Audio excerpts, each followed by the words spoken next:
15일 조간 브리핑 시작하겠습니다. 주요 소식 보시겠습니다. 먼저 본지는 한국경제 반등 모멘텀 있나는 주제로 최근 경제 이슈에 대해서 알아봤습니다.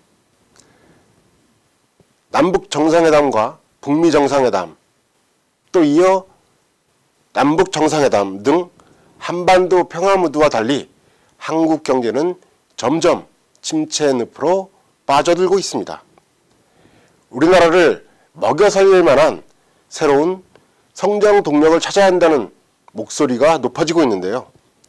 지금은 자동차, 반도체 등의 주력 산업이 한국 경제를 지탱하고 있지만 이런 날도 멀지 않았기 때문입니다.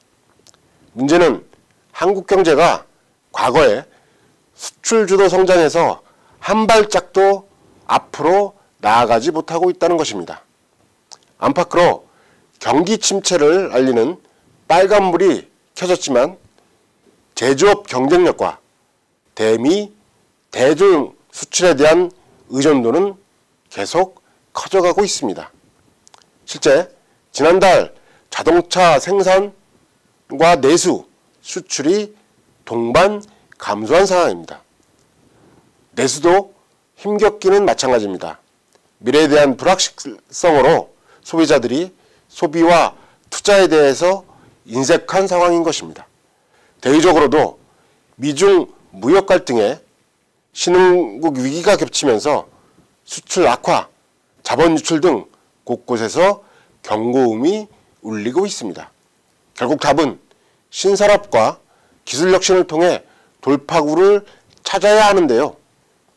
문재인 정부가 부동산 대책, 고용 대책 등 단거리 정책에 매몰되다 보니 해결책 찾기가 쉽지 않아 보입니다. 이와 관련해 김동연 경제부총리가 어제 인도네시아 발리에서 열리는 주요 20개국 재무장관 중앙은행 총재회의에 참석하고 했는데요. 이 자리에서 여러 얘기를 했습니다. 어제 기자들과 만나서 특히 우리 경제의 어려움을 토로했는데요.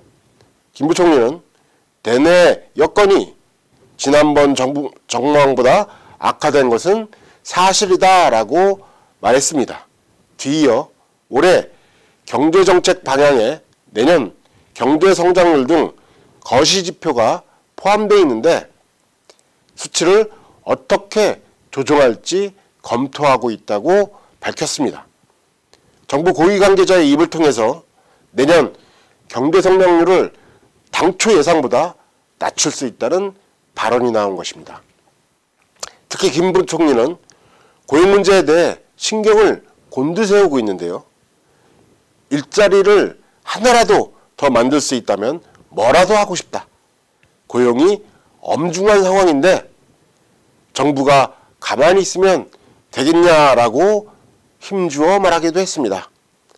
이에 따라 이달 하순경 특단의 고용대책이 발표될 것으로 보입니다. 특히 정부는 내수 회복을 위해 유류세 인하도 검토하고 있는 상황입니다.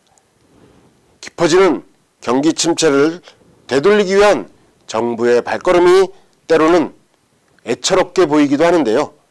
당장 발등의 불을 꺼야 하는 것은 당연하지만 위에서 말한 것처럼 보다 장기적인 차원의 혁신성장이라는 청사진이 사라지는 건 아닌지 우려스럽습니다. 다음 소식입니다. 정부의 부동산 대책이 발표된 지 한 달이 지났는데요. 본지가 지난 주말 서울 주택시장을 긴급 점검해 봤습니다. 결과는 과열 영상은 뚜렷하게 진정되는 것으로 보인다는 것입니다. 강남은 정부의 대책 발표 전보다 5천만 원에서 1억 원 이상 떨어진 매물이 나왔음에도 아직도 매수자가 눈치를 보고 있는 상황이라고 합니다. 이는 최근 급등세를 보인 강북도 비슷한 분위기라고 하는데요. 정부의 주택담보대출 규제로 인해 투기 목적의 수요가 차단됐다고 합니다. 또 주택 보유에 대한 세금 부담이 커져서 내년 상반기까지는 관망세가 유지될 것이라는 전망입니다.